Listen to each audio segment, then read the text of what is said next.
How did my own daughter take $180,000 from me and call strangers her real family? Why did she think I would just swallow it like always? Can a quiet father end a lifetime of disrespect in one night without breaking the law? My name is Alaric Keown, and I am 58 years old. I have spent most of my adult life doing home inspections. I crawl through attics that smell of mold. I check basements where the concrete is cracking and the pipes are rusting through. I test electrical panels that should have been replaced 20 years ago. I look at roofs that are one bad storm away from collapsing. I tell people the truth about what they are buying before they sink their life savings into it. It is steady work, practical work, the kind that does not make you rich but keeps you comfortable if you are careful with money. And I have been careful my whole life. I do not buy things I do not need. I do not take vacations to places I cannot pronounce. I do not lease cars or finance furniture or put anything on credit that I cannot pay off in 30 days. I raised my daughter Alara alone after my wife passed when Alara was 7. I did not remarry. I went on a few dates over the years, but nothing stuck. I did not have the energy for it. I poured everything I had into making sure Alara had what she needed: good schools, clean clothes, a warm house, dinner on the table every night, even if it was just spaghetti or chicken breasts I bought on sale. I showed up to every parent-teacher conference, every school play, every soccer game where she sat on the bench and never got to play because she was not good enough and the coach did not care. I thought that was enough. I thought love was provision, consistency, and being there when it mattered. I was wrong about a lot of things. It started on a Tuesday evening in late September. I had just finished an inspection on a split-level ranch outside of town. The place was a disaster. The foundation had cracks wide enough to stick your finger in. The roof was missing shingles. The furnace was held together with duct tape and hope.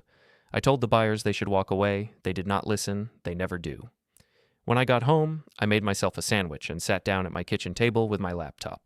I check my bank account every week. It is a habit I picked up when Alara was young and money was tight. I like to know where I stand. Numbers do not lie. They do not spin stories or make excuses. They just sit there and tell you the truth. Before we dive deeper into this story, I have one small request. Please subscribe, drop a like, comment, and hit that hype button to boost this channel so more people can discover these incredible stories. Except this time, the truth made no sense. My checking account was down by $179,842. I stared at the screen. I blinked. I refreshed the page. I logged out. I cleared my browser cache. I logged back in. The number did not change. There were charges I did not recognize: premium travel agency fees, international flight bookings, first-class upgrades, luxury resort deposits, concierge service packages, trip insurance for 5 people, airport lounge memberships, all of them dated within the last 10 days, all of them processed without a single alert to my phone until today. My chest felt tight. Not panic, not yet. More like the feeling you get when you are walking on ice and you hear it crack under your feet. You are not falling yet, but you know something is very wrong. I tried to explain it away. Maybe it was fraud. Maybe someone cloned my card at a gas station. Maybe the bank made an error. Maybe there was a glitch in the system. I have always been good at explaining things away when they hurt too much to look at directly. But then I saw the name on the transactions. Alara Price. My daughter. Not fraud. Not a mistake. Not a glitch. Her. I sat there for a long time. My sandwich went cold on the plate. The kitchen got darker as the sun went down, and I did not turn on the lights. I just sat there in the growing darkness, staring at the laptop screen, trying to understand how this had happened. Alara had asked me for help before. Small things, or at least they seemed small at the time. A few hundred here, 1,000 there. She would call me and say she was short on rent, or Nolan's car needed repairs, or they had an unexpected medical bill, or the condo association raised the fees, or her credit card got stolen and she needed to cover the charges until the bank refunded her. I always said yes. I never asked when she would pay it back. I never asked for receipts or explanations. She was my daughter. That is what you do. You help when your kid needs help. But this was different. This was not asking. This was not even borrowing. This was taking. This was reaching into my account and draining it like I was an ATM that never ran out of money. I picked up my phone. My hands were shaking just a little. I found Alara's number and called her. It rang 4 times before she answered. "Hey, Dad," she said. Her voice was bright and distracted. I could hear music in the background, the kind of smooth jazz they play in upscale restaurants where the entrees cost $40 and they give you 3 shrimp on a plate and call it a meal. "Alara," I said, keeping my voice steady. "I need to talk to you about something." "Okay, sure. Can it wait? We are just finishing dinner with Nolan's parents. We are celebrating." Celebrating what? The trip, she said, like it was obvious. We leave in 2 days. I thought I told you. No, I said. You did not tell me. Oh. She did not sound sorry, just mildly surprised. Well, we are going on this amazing vacation. Europe, 3 weeks, Paris, Rome, Barcelona. Vera and Oren have always wanted to go, and Nolan and I thought it would be the perfect gift. A real family vacation. Alara, I said slowly, I need to talk to you about my bank account. There was a pause. The music got quieter, like she had stepped outside. What about it? She asked. Her voice had changed, not concerned, cautious.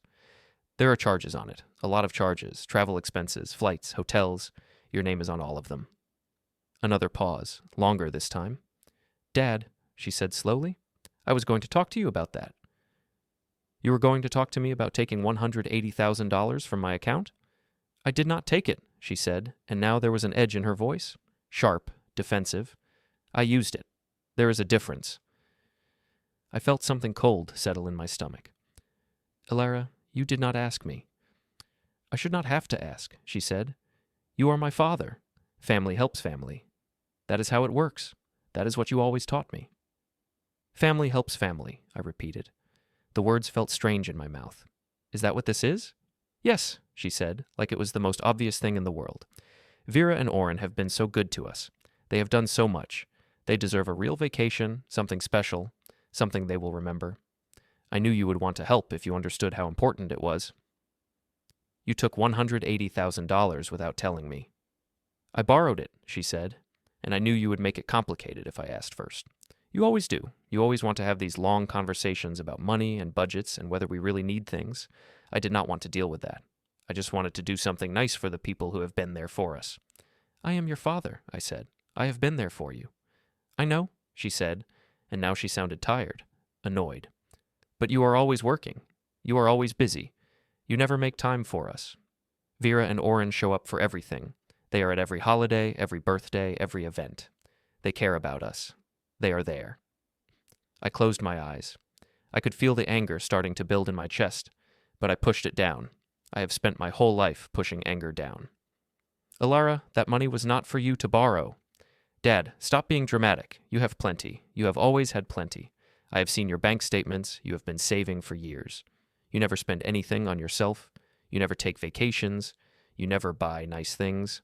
The money was just sitting there, and this is for family. I am your family. You know what I mean, she said, and there was that edge again, the one that said I was being difficult, unreasonable, selfish. Vera and Oren are family too. They are more than that. They are the people who actually show up for us. They are there for every holiday, every event, every time we need something. They care. They are my real family. The words landed like a punch. Your real family, I repeated. Yes, she said. The people who are actually there, not the person who works all the time and shows up late and leaves early and never makes an effort. I opened my mouth, but nothing came out. There were 1,000 things I wanted to say.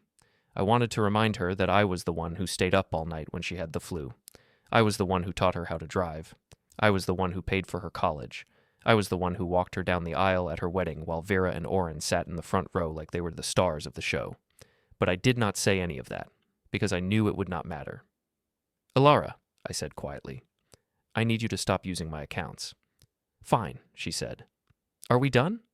No, I said. We are not done. I want to see you. Tomorrow. We need to talk about this in person. She sighed, long and loud and theatrical. Dad, I do not have time for this. We are leaving for the airport in 2 days. We have a million things to do. We have to pack. We have to get our documents in order. We have to make sure everything is ready. You are going on the trip? Of course I am going on the trip, she said, and now she sounded offended, like I had just asked the stupidest question in the world. Someone has to make sure everything goes smoothly, and Nolan's parents want us there. They want to celebrate with their family. And I am not invited. She did not answer right away. When she did, her voice was quieter, but not softer, just tired. Dad, you would not enjoy it. You do not like those kinds of things. You would just complain about the cost and make everyone uncomfortable. You would ruin it. I felt something crack inside me. Not break, just crack, like ice under pressure. I will see you tomorrow, I said. I will come by your place at 6. Fine, she said. But I am not apologizing for taking care of the people who actually treat me like family. The connection was lost. I sat there in the dark for a long time. My phone was still in my hand. The screen was glowing, casting shadows on the wall. My phone buzzed. Another alert from the bank.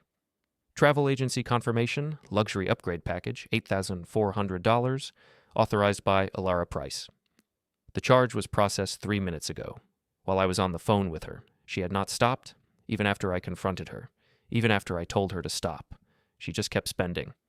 I put the phone down on the table. I stood up. I walked out to the garage. The garage is where I go when I need to think. It is the only place in the house that feels like mine. I have a workbench against the back wall, and all my tools are organized on pegboards. Everything has a place. Everything makes sense. Hammers here, screwdrivers there, wrenches in order by size, drill bits in labeled cases. I opened the drawer where I keep my important files. Insurance papers, tax returns, old receipts I keep because I do not trust computers to remember everything. And at the bottom, in a folder I have not touched in years, I found my will. It was simple. 1 page, typed up by a paralegal at a storefront legal office 15 years ago when Alara was still in high school, and I thought I should have something in place in case I got hurt on the job. Everything to Alara. No conditions, no complications. Just one line that said she would inherit everything I had left. I stared at it for a long time, and then I realized something. I had been funding people who had already replaced me. I did not sleep much that night. I lay in bed staring at the ceiling, watching the shadows move as cars drove past outside. My brain kept circling back to the same thoughts, the same questions. How did it get this bad? When did I stop being her father and start being her ATM? When did she start thinking it was okay to take whatever she wanted? When did I become so easy to dismiss? I got up at 5:30. I made coffee. I sat at the kitchen table with my laptop and started going through old emails and messages. I was looking for the moment it changed, the exact point where respect turned into entitlement. But it was not one moment. It was 100 small moments, stretched out over years, each one bleeding into the next until I could not tell where the line was anymore. I raised Alara the only way I knew how. After her mother left us, I didn't break down. I could not. There was a 7-year-old who needed breakfast and clean clothes and someone to make sure she got to school on time. So I showed up. Every single day. I packed lunches. I went to parent-teacher conferences. I sat through ballet recitals where she forgot half the steps, and I clapped anyway. I went to science fairs where her volcano did not erupt, and she cried in the bathroom. I drove her to soccer practice 3 times a week, even though she never made it off the bench because the coach only cared about the kids whose parents donated money to the team. I helped her with homework. I read her stories before bed. I took her to the library every Saturday. I taught her how to ride a bike and how to swim and how to change a tire. But I was quiet. I have always been quiet. I am not the kind of man who fills a room with noise and energy. I do not tell jokes at parties. I do not make grand speeches. I do not know how to be charming or funny or interesting. I just do the work. I thought that was enough. Alara was different. Even as a kid, she was bright and loud and full of opinions. She made friends easily. She knew how to charm people. Teachers loved her. Other parents thought she was delightful. I was proud of that. I thought it meant she would be okay. I thought it meant she would have an easier life than I did. When she got older, she started caring about things I did not understand. Brand names, social media, image. She would get upset if I showed up to her high school events in my work clothes, even though I came straight from a job and did not have time to go home and change. She would roll her eyes when I tried to talk to her friends' parents, like I was embarrassing her just by existing.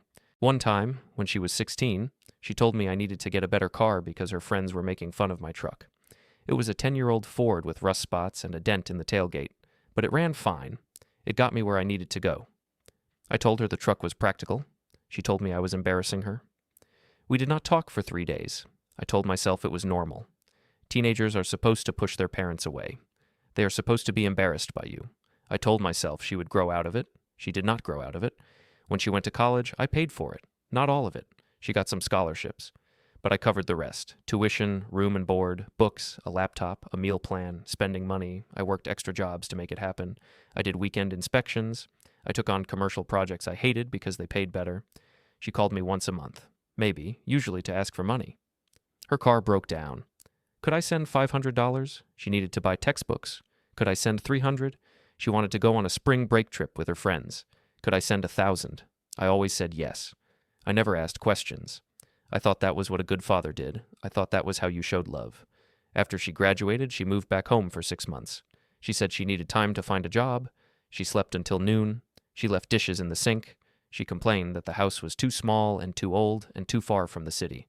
I told her she could stay as long as she needed. I told her there was no rush. She moved out the day she got her first paycheck. When she met Nolan, everything got worse. Or maybe it just got more obvious. Nolan Price is a finance analyst, mid-level.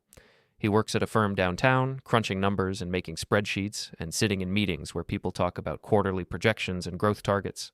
He makes decent money, not great, but decent.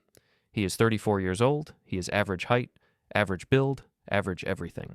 He has brown hair that is always perfectly styled. He wears expensive suits that are tailored to fit. He smiles a lot, but it is the kind of smile that does not reach his eyes. The kind of smile you give to clients and coworkers and people you do not really care about. I met him 3 months after they started dating. Alara invited me to dinner at a restaurant I could not afford. I showed up in khakis and a button-down shirt. Nolan was wearing a suit.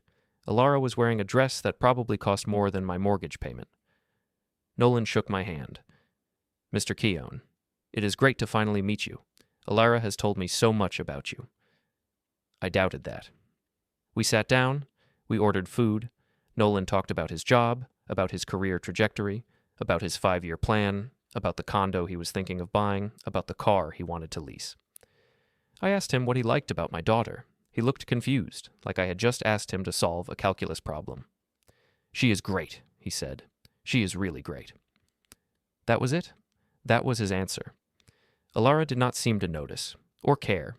She spent the whole dinner talking about Nolan's family, about how wonderful they were, about how close they all were, about how they did everything together. "You would love them, Dad," she said. "They are so warm, so welcoming, not like—" She stopped herself, but I knew what she was going to say, "Not like you." They got engaged 6 months later. Nolan proposed at a fancy restaurant with a ring that must have cost 3 months of his salary. Alara posted pictures on every social media platform.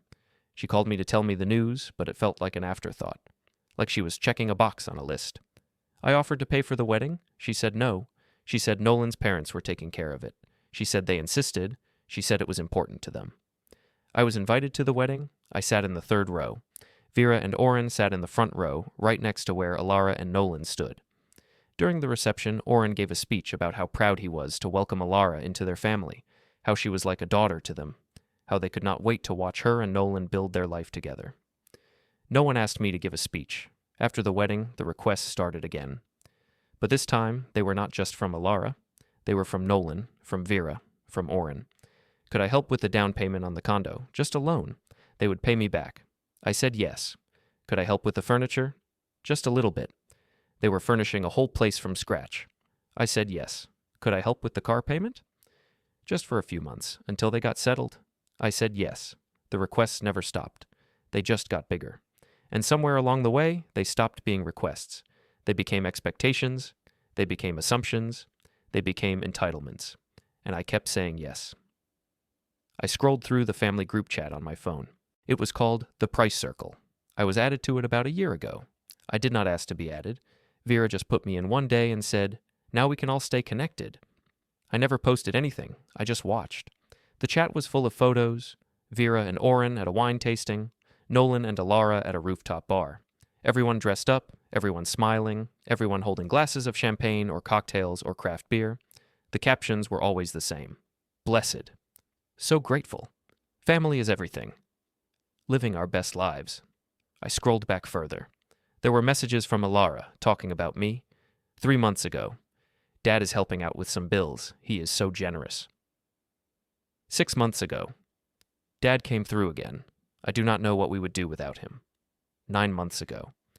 Dad does not really get it, but he is trying. I stared at that last message for a long time. Dad does not really get it.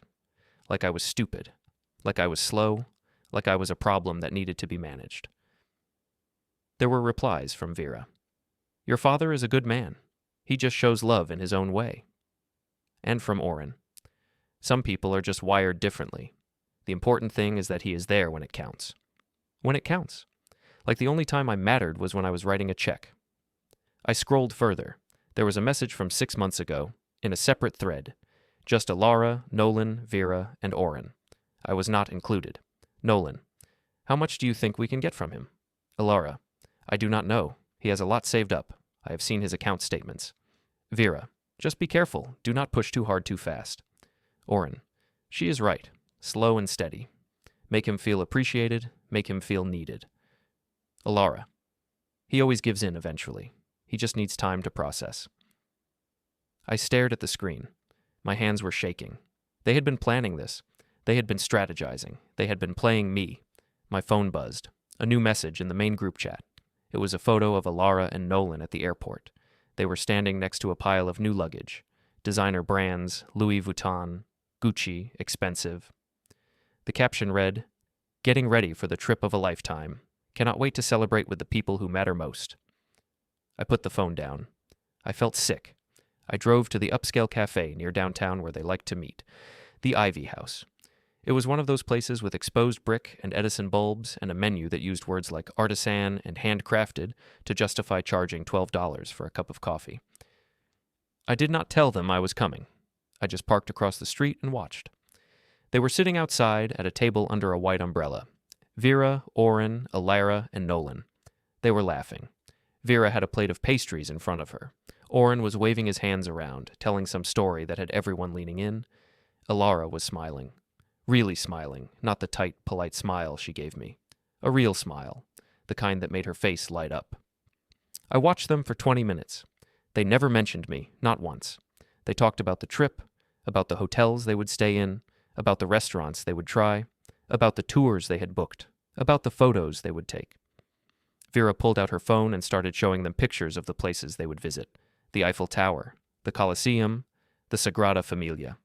Everyone leaned in, pointing at the screen, talking over each other with excitement. Oren said something I could not hear, and everyone laughed. Nolan put his arm around Alara. She leaned into him. She looked happy, comfortable, like she belonged. When they were done, they paid the bill. Vera pulled out a credit card, a black one, the kind you only get if you have money. She handed it to the waiter without looking at the total. They left a big tip. I could see it from across the street. $40 on a $70 check. They walked to Nolan's car, a new sedan, silver, shiny, still had the temporary plates in the back window. They got in and drove away, laughing and talking, completely unaware that I was watching. I sat in my truck for a while longer. I felt hollow, empty, like someone had reached inside me and scooped out everything that mattered. I drove to the grocery store. I needed to pick up a few things: bread, eggs, coffee, milk, basic stuff, things I buy every week. I was standing in the checkout line when I realized I was counting pennies in my head. Not because I did not have money, I still had money, but because $180,000 was gone, and I had not planned for it to be gone. I watched the total climb on the register screen, $32.16. I handed over my card and waited for it to process. Behind me, a woman was loading her cart with organic produce and expensive cuts of meat, grass-fed beef, free-range chicken, wild-caught salmon. She was laughing on her phone, talking about a vacation she was planning. She did not look at the prices. She just took what she wanted. I thought about Alara, about the trip, about the upgrades and the luxury packages and the designer luggage. I thought about how I was standing in a grocery store counting pennies while they were celebrating. When I got home, I sat in the garage again. I opened the folder with my will. I read it again. One page, one sentence, everything to Alara. I pulled out a notepad. I wrote one sentence. They chose, now I choose. I underlined it twice. My phone buzzed, a calendar reminder. Review will. I had set that reminder 2 years ago. I kept ignoring it. Every time it came up, I would swipe it away and tell myself I would deal with it later. I did not ignore it this time. The next morning, I woke up at 6. I made coffee. I sat at the kitchen table and stared at the wall. I was trying to figure out what to say to Alara when I saw her. I was trying to find the words that would make her understand. But I could not find them, because I knew it would not matter. I knew she would not listen. I knew she would turn it around and make it about me, about how I was being difficult, about how I was overreacting, about how I did not understand. I gave up trying to find the words. I decided to just go. I went to the bank at 9. Not the ATM, not the drive-thru, the actual branch, with the tellers and the desks and the quiet hum of fluorescent lights. I wanted to look someone in the eye and hear the truth spoken out loud. There was a line. 3 people ahead of me. I waited. I watched the clock on the wall. The second hand moved so slowly it felt like time had stopped. When it was my turn, a teller waved me over. She was young, maybe 25. She had a name tag that said Jessica. She smiled at me, the kind of smile you give to customers you do not know and will never see again. "How can I help you today?" she asked. "I need to talk to someone about my account," I said. "About some charges." "Okay," she said. "Let me get someone for you." She picked up a phone and called someone. A minute later, a woman walked over. She was in her early 40s with short hair and reading glasses perched on her nose. She looked tired but professional, like she had heard every kind of story and stopped being surprised years ago. "Mr. Keown," she said, "I am Celia Ruin. I am a fraud specialist. Why do not you come with me?" I followed her to a desk in the corner. We sat down. She folded her hands on the desk and looked at me. "What can I help you with today?" she asked. I pulled out my phone and opened the bank app. I turned the screen toward her. "These charges," I said. "I need to understand how they happened." She took my phone and scrolled through the transactions. Her expression did not change. She had a good poker face. "These were processed using a card linked to your account," she said. "The charges were authorized through the system. Do you recognize the cardholder?" "Yes," I said. "My daughter." She nodded. "Is she an authorized user on the account?" I hesitated. She was. A few years ago, I added her name in case of emergencies. "Then the charges are legitimate, from a technical standpoint," Celia said. She handed my phone back. "If you want to dispute them, you will need to file a report claiming the transactions were unauthorized. That means stating that the cardholder acted without your permission." "She did act without my permission," I said. "But she had access," Celia said. "That complicates things. If you gave someone access to your account, even in the past, it is harder to prove fraud. The bank will investigate, but there is no guarantee you will get the money back. And if the cardholder disputes your claim, it could take months to resolve. Maybe longer." I felt my chest tighten.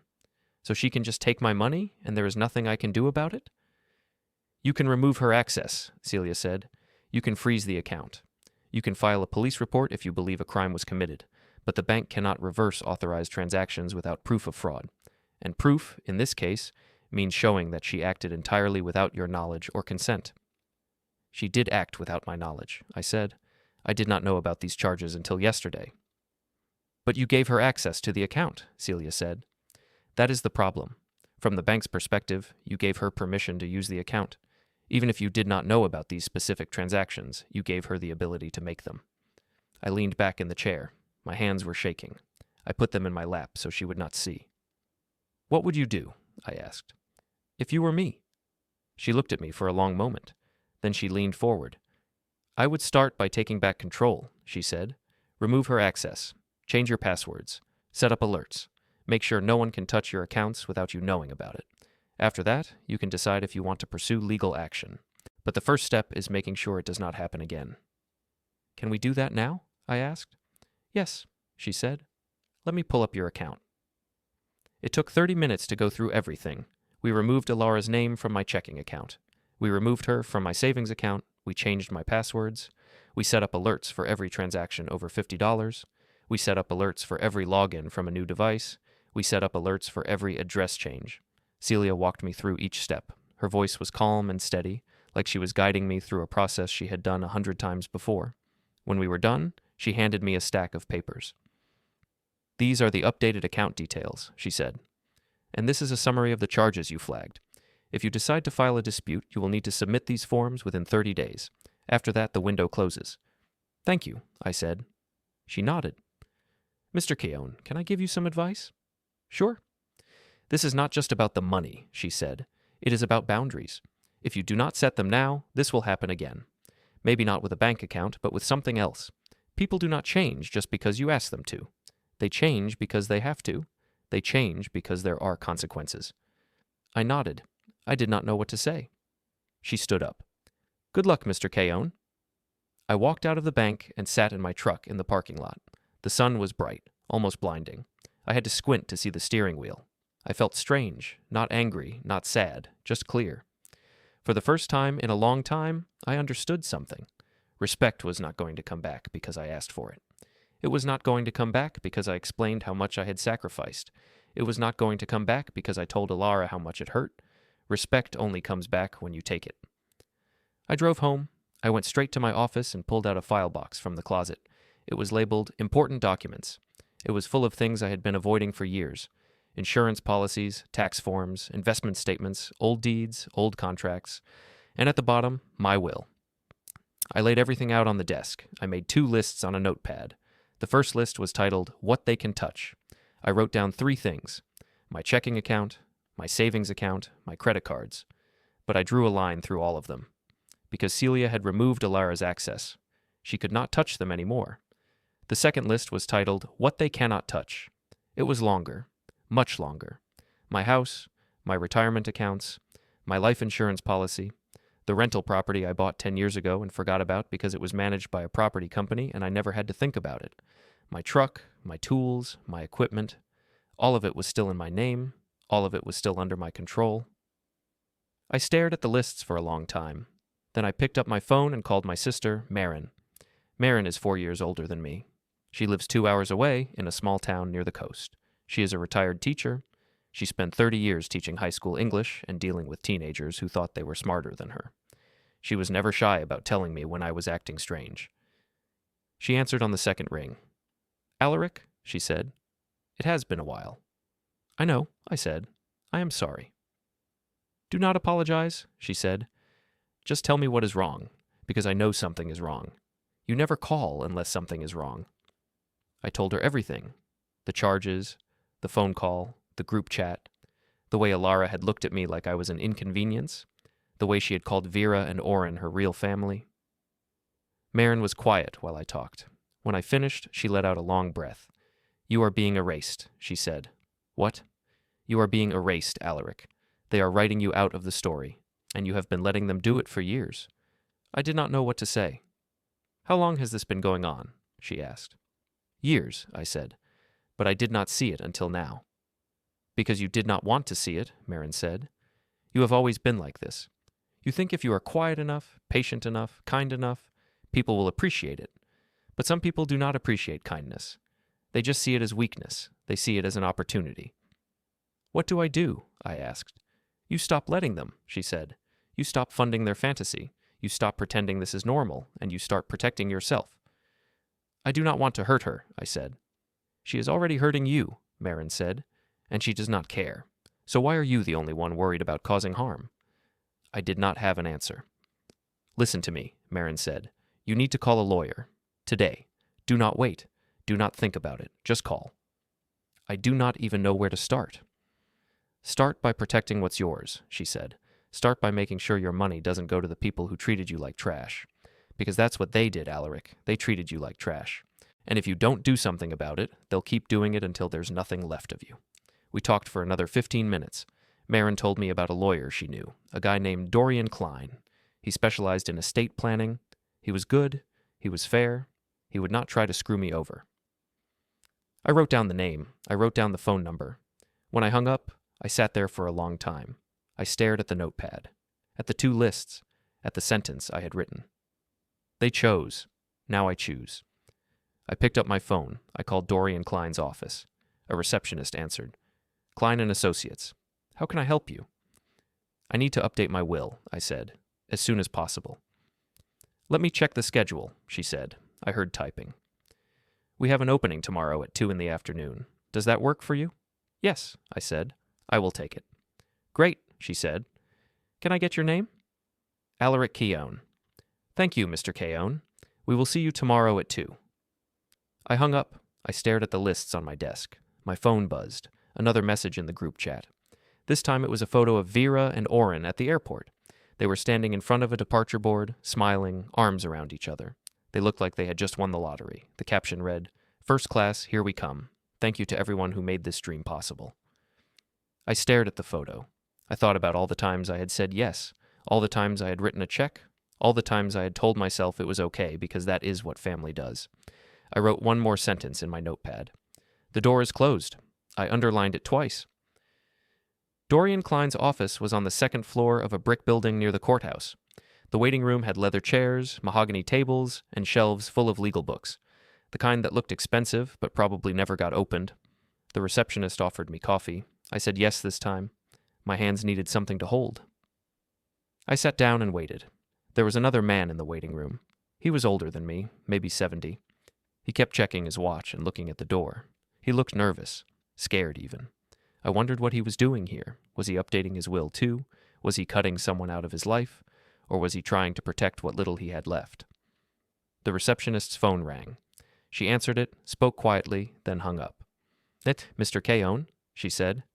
Mr. Klein will see you now. I stood up. The coffee cup was still in my hand, half full. I put it down on the side table. Dorian came out 15 minutes later. He was in his mid-50s, with gray hair that was perfectly combed, and a suit that fit like it had been made just for him. He shook my hand. His grip was firm. Professional. Mr. Keown, he said, please come with me. I followed him down a hallway and into his office. It was bigger than my living room.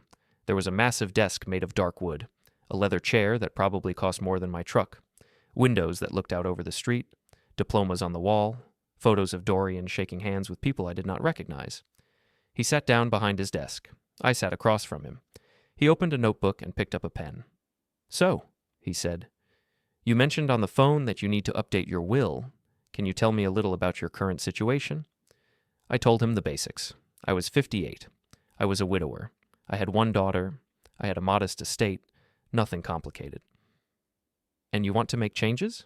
He asked. Yes. What kind of changes? I hesitated. Saying it out loud felt different than thinking it. It felt real, final. I want to remove my daughter as my beneficiary, I said. Dorian did not react. He just picked up his pen and started taking notes. Can I ask why? He said. I told him everything. Not just the basics this time. I told him about the money. About the $180,000. About the charges I did not authorize. About the trip to Europe. About Vera and Oren. About the group chat where they called me predictable. About the way Alara had spoken to me on the phone. About how she said Vera and Oren were her real family. I told him about all the years before that, about the small requests that became big demands, about the way she stopped calling unless she needed money, about the way she looked embarrassed when I showed up to her events, about the way she moved out the day she got her first paycheck. I kept my voice steady, but my hands were shaking under the desk. When I finished, Dorian put down his pen. He leaned back in his chair. He looked at me for a long moment. Mr. Keown, he said, I have been doing this for 23 years. And I have heard a lot of stories. People come in here angry, they come in hurt, they come in wanting revenge. And I always ask them the same question. Are you making this decision because it is what you truly want? Or are you making it because you are upset? Both, I said. He nodded. That is an honest answer. Most people lie. They say they are not angry. They say they are just being practical. But you are being honest. I appreciate that. Does it matter? I asked. Whether I am angry or not. It matters, he said, because if you are making this decision purely out of anger, you might regret it later. You might wake up in 5 years and wish you had not done it, but if you are making it because it is the right thing to do, then you will not regret it, even if it hurts, even if your daughter never speaks to you again. I thought about that. I do not think she speaks to me now, I said. Not really. She talks at me. She asks me for things. But she does not speak to me. She does not ask how I am. She does not care. Dorian nodded. And you think removing her from your will is going to change that? No, I said. I think it is going to protect me. I think this ensures that after I'm gone, my money won't go to the people who treated me like trash. He picked up his pen again. All right, then let's talk about what you want. Who do you want to name as your beneficiary? I had thought about that on the drive over. There were not many options. I did not have other children. I did not have close friends. Most of the people I knew were clients or acquaintances, people I worked with but did not really know. But I had Marin, and I had a few charities I cared about, organizations that helped kids who lost their parents, the kind of places I wished had existed when I was raising Alara alone. My sister, I said, Marin Holt, and the rest split between 2 charities. Dorian wrote that down. Which charities? I gave him the names. He wrote them down. And if your sister predeceases you? He asked. Then it all goes to the charities, I said.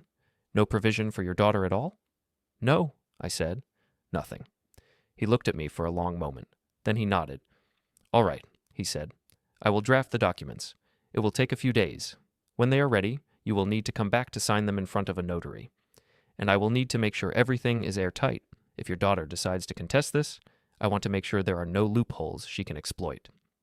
"Can she contest it?" I asked. "She can try," Dorian said. "Anyone can contest a will. But in order to win, she would have to prove that you were not of sound mind when you signed it, or that you were coerced, or that the will was forged. And none of those things are true. So no, I do not think she will win.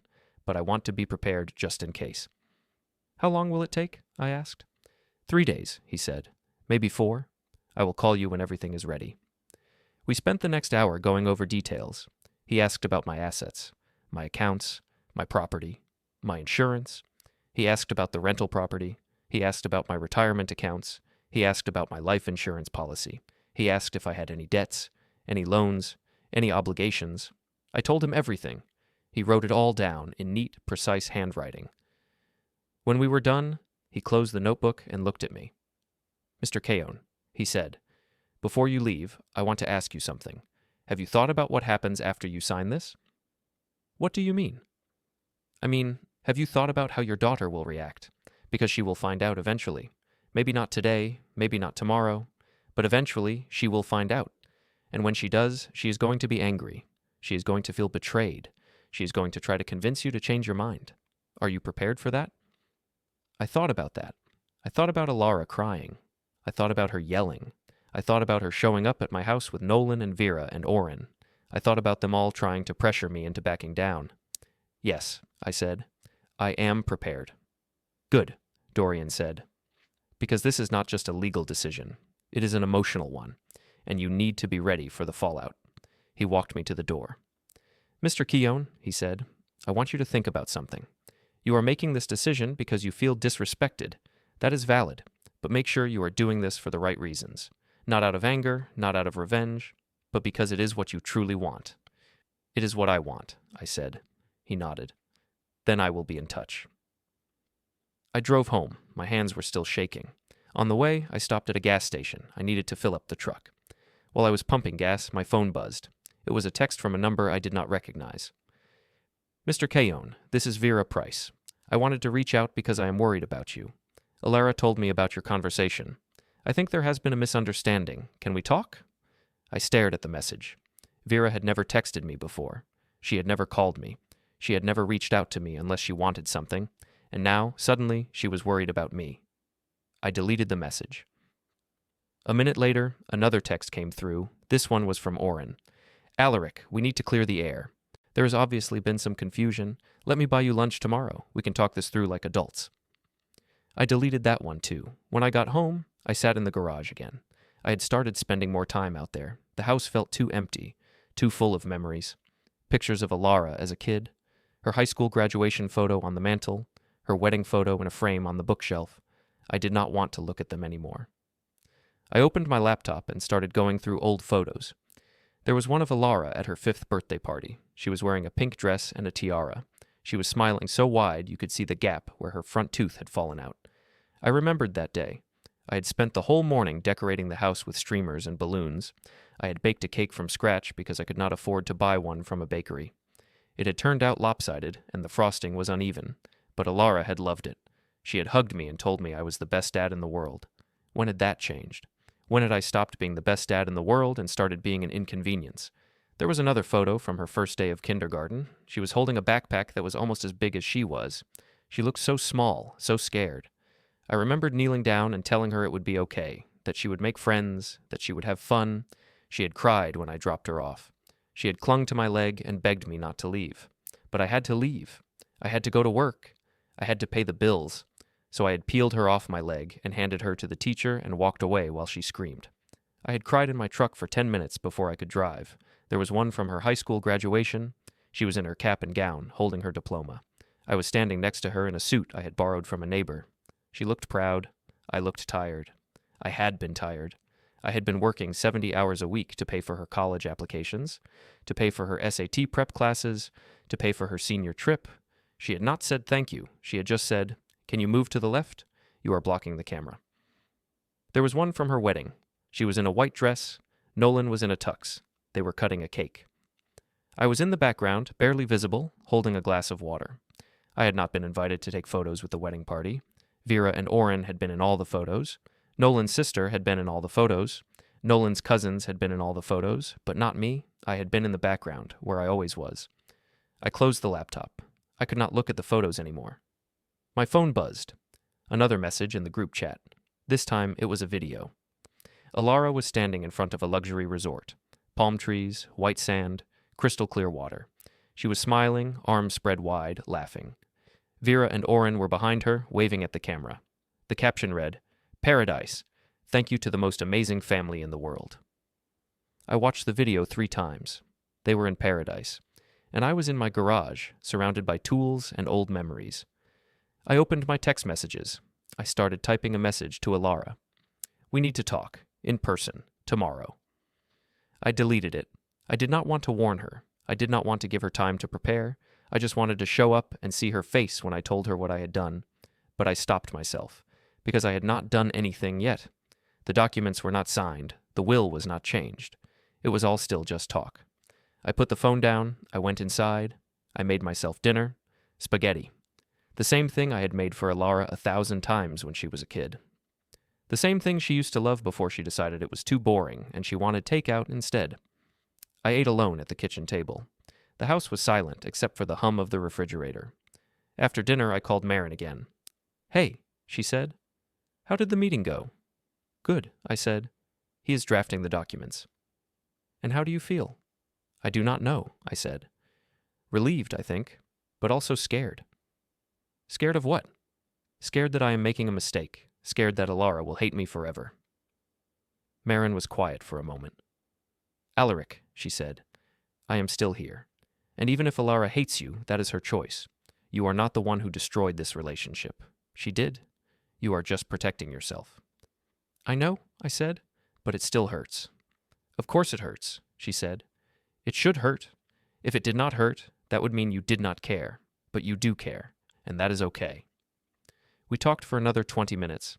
Marin told me about her week, about the book club she had joined, about the neighbor who kept leaving his garbage cans out too long, about the stray cat she had been feeding, normal things, small things, things that had nothing to do with wills or money or betrayal. It helped. The next 3 days were the longest of my life.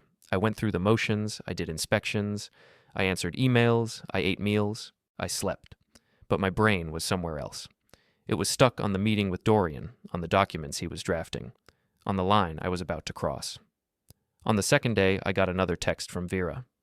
"Alaric, I really think we need to talk. Alara is very upset. She loves you. We all do. Please call me." I did not reply. On the third day, Nolan called. I let it go to voicemail. "Mr. Keown, it is Nolan. I just wanted to say that I think there has been a big misunderstanding. Alara was just trying to do something nice. She did not mean to hurt you. Can we please talk about this? I think we can work it out." I deleted the voicemail. On the third day, my phone rang. It was Dorian. "Mr. Keown," he said, "the documents are ready. I had a cancellation this evening, so if you are available at 7, we can finalize everything." "I will be there," I said. "Good," he said. "See you at 7. I hung up. I stared at my phone. 7 o'clock, tonight. That was when everything would change. The rest of the day moved like a dream, or maybe a nightmare. I could not tell anymore. I finished an inspection on a townhouse.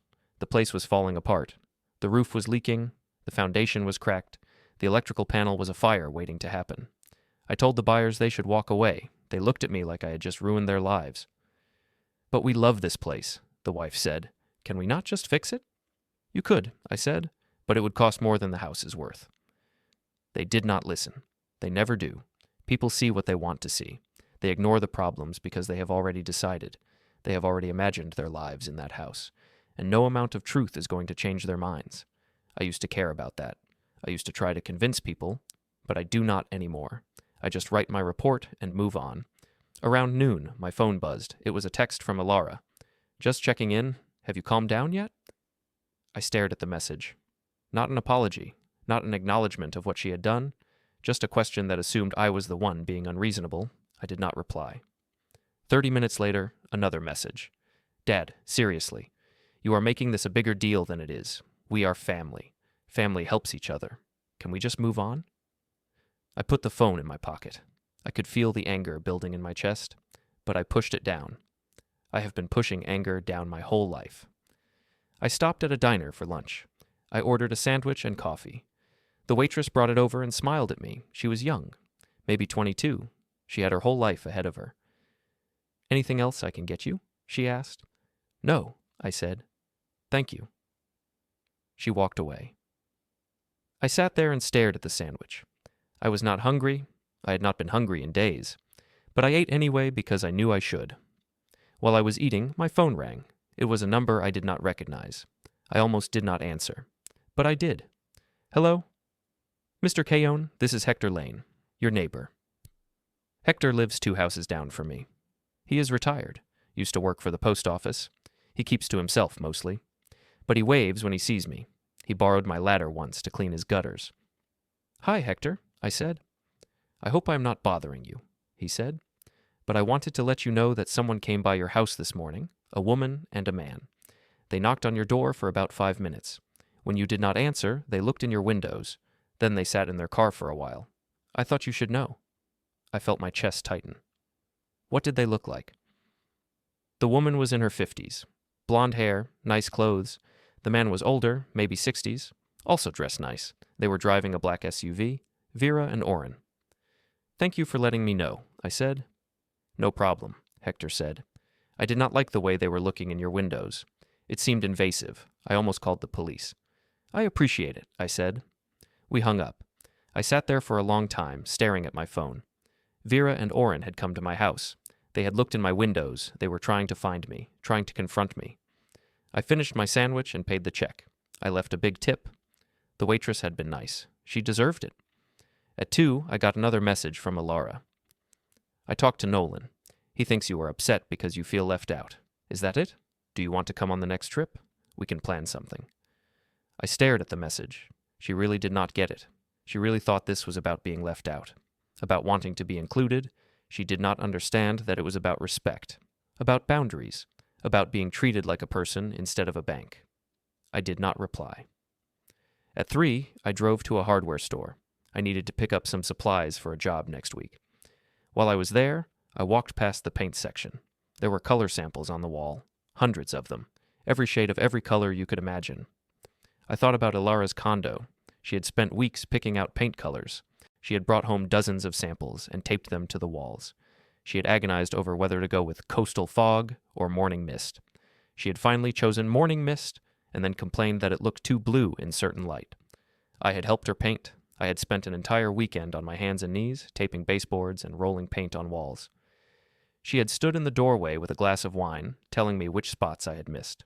She had not said thank you. She had just said, "Finally. Now it looks like a real home." I left the hardware store without buying anything. At 4, another phone call. This time from a blocked number. I answered it. "Hello?" "Alaric." It was Oren. His voice was smooth, friendly, like we were old friends. "I have been trying to reach you." "I have been busy," I said. "I understand," he said. "Listen, I think we got off on the wrong foot. I would like to take you to lunch. Just you and me. No Vera, no Alara, no Nolan. Just 2 men having a conversation. What do you say?" "I am not interested," I said. "Alaric, come on," he said. His voice was still friendly, but there was an edge to it now. "We are family. We should not let money come between us." "You are not my family," I said. "Now that is not fair," he said. "We have always treated you with respect. We have always welcomed you into our home, and this is how you repay us? By cutting us off?" "I am not cutting you off," I said. "I am protecting myself." "From what?" he said. "From people who care about you?" "You do not care about me," I said. "You care about my money." He laughed, but it was not a real laugh. It was the kind of laugh you give when you are pretending something is funny but you are actually angry. "Alaric, you are being paranoid," he said. "We have never asked you for anything. Alara borrowed some money for a trip. That is it. That is all this is about. And now you are acting like we committed some kind of crime." "She took $180,000 without asking me," I said. "She borrowed it," he said. "There is a difference." "No," I said. "There is not." He was quiet for a moment. When he spoke again, his voice was different, harder, colder. "You know what your problem is, Alaric?" he said. "You do not know how to be part of a family. You do not know how to share. You do not know how to put other people first. You are selfish, and that is why you are alone." I am alone because your family pushed me out, I said. We did not push you out, he said. You were never really in. You were always on the outside, looking in. And you know why? Because you never made an effort. You never tried to be part of our lives. You just worked and worked and worked. And now you are mad because we did not wait around for you. I am done with this conversation, I said. Fine, he said. But let me tell you something. You are making a mistake, a big mistake, and when you realize that, it will be too late because we are done waiting for you. He hung up. I sat in my truck in the hardware store parking lot. My hands were shaking, not from fear, from anger. Orrin thought he could manipulate me. He thought he could guilt me into backing down. He thought I was weak. He was wrong. At 5, I drove home. When I pulled into my driveway, I saw something on my porch, a package. I walked up and picked it up. It was not addressed to me. It was addressed to Alara. I opened it. Inside was a letter. Dad, I do not know what else to say. I am sorry if I hurt you. I did not mean to. I was just trying to do something nice for people I care about. I thought you would understand. I thought you would be happy that I was being generous. But I was wrong. I see that now. Please call me. Please let us talk about this. I do not want to lose you. Love, Alara. I read the letter 3 times. It sounded sincere. It sounded like she meant it. But I did not believe her, because this was not the first time she had apologized. She had apologized before, when she forgot my birthday, when she missed Christmas dinner, when she moved out without saying goodbye. She always apologized, but she never changed. I put the letter back in the envelope. I put the envelope in the trash. At 6, I made myself dinner. Chicken and rice. Simple, easy. I ate at the kitchen table. The house was silent. While I was eating, my phone buzzed again. This time, it was a voicemail. I had not heard the phone ring. I must have missed it while I was cooking. I listened to the voicemail. Dad, I do not know what is going on with you, but you are acting really weird. Nolan's parents are asking if you are okay. They feel bad that you are upset. Vera said maybe you are going through something, like a midlife crisis or something. Can you please just call me back so we can talk like adults? A midlife crisis. That is what they thought. That is how they were explaining it to themselves. I was not having a midlife crisis. I was having a moment of clarity. There is a difference. I deleted the voicemail. At 6:15, another text. Fine. If you do not want to talk, that is your choice. But do not blame me when you realize you are pushing away the only family you have. I stared at that message for a long time. The only family I had. She really believed that. She really thought I had no one else. No life outside of her. But she was wrong. I had Marin. I had Hector, my neighbor who called to warn me. I had Celia, the woman at the bank who helped me. I had Dorian, the lawyer who was protecting my interests. I had people who treated me with respect, who saw me as a person, not a resource. And that was more than Alara had ever given me. At 6:30, I got in my truck and drove to Dorian Klein's office. The parking lot was almost empty. Most of the offices in the building were closed for the day, but Dorian's lights were still on. I walked upstairs, I knocked on the door. Dorian answered. He was still in his suit, though his tie was loosened and his sleeves were rolled up. Mr. Keown, he said. Right on time. Come in. I followed him into his office. There was a woman sitting at the desk. She was younger than me, maybe late 30s. She had dark hair pulled back in a ponytail. She was wearing a gray blazer and black pants. She looked professional, serious. She stood up when I walked in. This is Priya Sato, Dorian said. She is a notary. She will be witnessing your signature. Priya shook my hand. Her grip was firm, confident. Nice to meet you, Mr. Keown. You too, I said. We sat down. Dorian pulled a folder from his desk and opened it. Inside were the documents. My new will. Typed, printed, official. He slid the folder across the desk so I could see. I have reviewed everything, Dorian said. This reflects what we discussed. Your estate will be divided between your sister, Marin Holt, and 2 charitable organizations. Your daughter, Alara Price, is not named as a beneficiary. Do you understand that?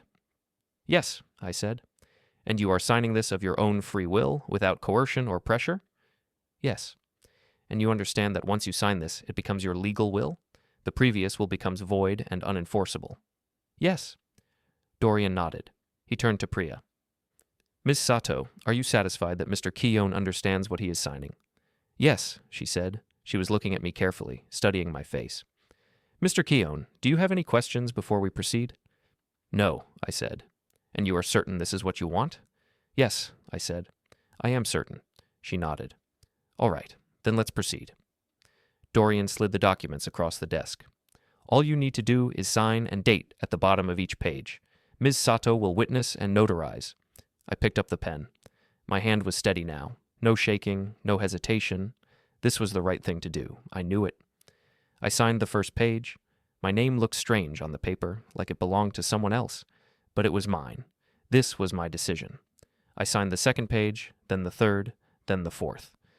Priya leaned over and added her signature and stamp to each page. She worked quickly, efficiently, like she had done this 1,000 times. When we were done, Dorian gathered the documents and put them back in the folder. That is it, he said. This is now your legal will. I will keep the original here in my office in a secure location. I will send you a certified copy for your records. If anything changes, or if you want to make updates, just let me know. I nodded. I felt strange. Not relieved, not sad. Just final. Mr. Keown, Priya said, do you have any questions? No, I said. She nodded. She gathered her things, a leather bag, a tablet, a folder of her own. Then I think we are done here. Have a good evening, Mr. Keown. You too, I said. She left. Dorian walked me to the door. How do you feel? He asked. I do not know, I said. Different, I think. He nodded. That is normal. This is a big decision, and it is not an easy thing to do. But you did what you thought was right, and that is what matters. What happens now? I asked. Now? Dorian said. Now you go home. You live your life, and if your daughter finds out, you deal with it. But you deal with it knowing that you did what you needed to do to protect yourself. Will she find out? I asked. Eventually, he said. These things always come out. Maybe she will ask you directly. Maybe someone will tell her. Maybe she will find out when you pass away and the will is read. But she will find out. And when she does, she is going to be angry. I know, I said. Are you ready for that? Yes, I said. I am ready. He smiled. Then you will be fine. I shook his hand. I walked out. The parking lot was dark now. The streetlights had come on, casting long shadows across the pavement. I sat in my truck for a long time. I did not start the engine. I just sat there, staring at the steering wheel. It was done. No going back. I thought about calling Marin, but I did not. I wanted to sit with this for a while. I wanted to feel what it felt like to have control over my own life again. I pulled out my phone. There were 3 more messages from Ilara. Dad, please, can we just talk? I do not understand why you are doing this. You are hurting me. You know that, right? I turned off my phone. I drove home. The streets were quiet. The night was clear. The stars were out. When I got home, I sat in the garage one more time. I looked at the notepad where I had written all those sentences. They chose, now I choose. The door is closed. I am free. I picked up the pen. I wrote one more sentence. It is done. I underlined it twice, and then I sat there in the silence, feeling something I had not felt in a very long time. Peace. I wrote one more sentence. I am free. I underlined it, and then I went to bed. 3 days later, I got a call from Ilara.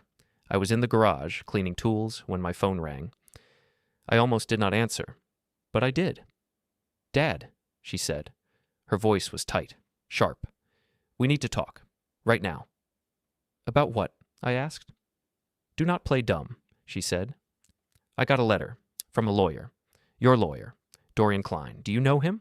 I felt my chest tighten. Yes. The letter says I am not in your will anymore. It says you removed me. It says everything goes to Aunt Marin and some charities I have never heard of. Is that true? I did not answer right away. I could hear her breathing on the other end. Fast. Shallow. Yes, I said. It is true. There was a long silence. Why? She finally said. Her voice cracked. Why would you do that? Because you made a choice, I said. You chose Vera and Oren. You chose their family over me. You took my money without asking. You called them your real family. So I made a choice too. That is not fair, she said. You are punishing me for caring about people who actually show up. I showed up, I said. For 31 years. Every single day. I was there for everything, and you treated me like I did not matter. That is not true, she shouted. It is true, I said. And you know it. You have known it for years. You just did not care. She was crying now. I could hear it. Loud, broken sobs. Dad, please, you cannot do this. I am your daughter. I am your only daughter. You cannot just throw me away. I am not throwing you away, I said quietly. I am protecting myself. There is a difference. You are being selfish, she screamed. You are being cruel and selfish, and you do not even care that you are destroying our relationship. I cared, I said, for a very long time, but you stopped caring first. That is not true. It is true, Alara. You know it is true. You have been using me for years. You and Nolan and Vera and Oren. You have been treating me like a bank, and I let you do it because I thought that was what love looked like. But it is not love. It is exploitation. You are crazy, she said. You are actually crazy. This is insane. I want to see you, she said suddenly. We need to talk about this face to face. You owe me that much. I hesitated. Part of me wanted to say no. Part of me wanted to hang up and never talk to her again. But I did not. Fine, I said. Where? There is a restaurant downtown, she said. The Stone and Ivy. They have private dining rooms. I will book one for tomorrow evening at 7. You, me, Nolan, and his parents. We are going to sit down and figure this out like adults. You are bringing Vera and Oren, I said. They are family, she said. They deserve to be part of this conversation. They care about you, Dad, even if you do not believe that. I almost laughed, but I did not. Fine, I said. I will be there. Good, she said. And Dad, you need to fix this. You need to change the will back, because if you do not, you are going to regret it for the rest of your life. She hung up.